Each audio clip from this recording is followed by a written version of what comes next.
Idea video anganwadi কেন্দ্রের শিশুর মায়েদের জন্য। নমস্কার, আজকের মিটিংয়ে আপনাদের সকলকে আন্তরিকভাবে স্বাগত। আশা করি গত সপ্তাহের ঋতুস্রাবের সময় পরিষ্কার পরিচ্ছন্নতা এই বিষয়ে ভিডিওটিতে দেওয়া তথ্য এবং বয়স অনুযায়ী দেওয়া কর্মপত্র এই বিষয়ে নিজেদের দলে আলোচনা করে এই কার্যকলাপটি শিশুদের সাথে অবশ্যই করেছেন। আপনাদের চিন্তাভাবনা এবং অভিজ্ঞতা আমাদের সাথে অবশ্যই শেয়ার করুন। চলুন তাহলে আজকের মিটিং শুরু করি। ততক্ষণ পর্যন্ত ভিডিওটি এখানে থামিয়ে দিন। চলুন এবার আগের একটি কার্যকলাপ করি, যার নাম কিছু করে দেখি। মাটিতে একটি লাইন টানুন। দলের প্রত্যেক মাকে দুটি করে কার্ডবোর্ডের টুকরো দিয়ে লাইনে দাঁড় করান। 1, 2, 3 বললে প্রত্যেক মাকে একটি একটি করে টুকরো মাটিতে রেখে তার উপর পা রেখে অন্তিম রেখা পর্যন্ত যেতে হবে। যে মা সব থেকে আগে অন্তিম রেখায় পৌঁছাবেন তিনি জয়ী হবেন। এই খেলাটি হওয়া পর্যন্ত ভিডিওটি এখানে থামিয়ে দিন। চলুন এবার আগের একটি কার্যকলাপ করি, যার নাম কিছু নতুন শিখি। পুতুল শিশুদের কল্পনা শক্তি, সামাজিক, সৃজনশীল এবং ভাষাগত বিকাশে উৎসাহিত করে। পুতুলের মাধ্যমে শিশুরা নিরাপদ উপায়ে তাদের অনুভূতি প্রকাশ করতে শেখে।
এই ভিডিওটি দেখে আপনারা কিভাবে উপকৃত হতে পারেন সকল মায়েরা দলে আলোচনা করুন।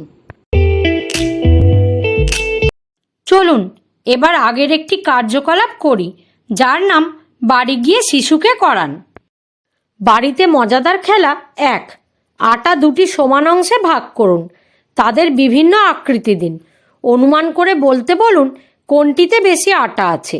এবং খেলা 2, শিশুকে ফিতে, দড়ি, চক, ক্রেয়ন ইত্যাদি দিন এবং সেগুলি দিয়ে বিভিন্ন ধরনের লাইন তৈরি করতে অনুপ্রাণিত করুন।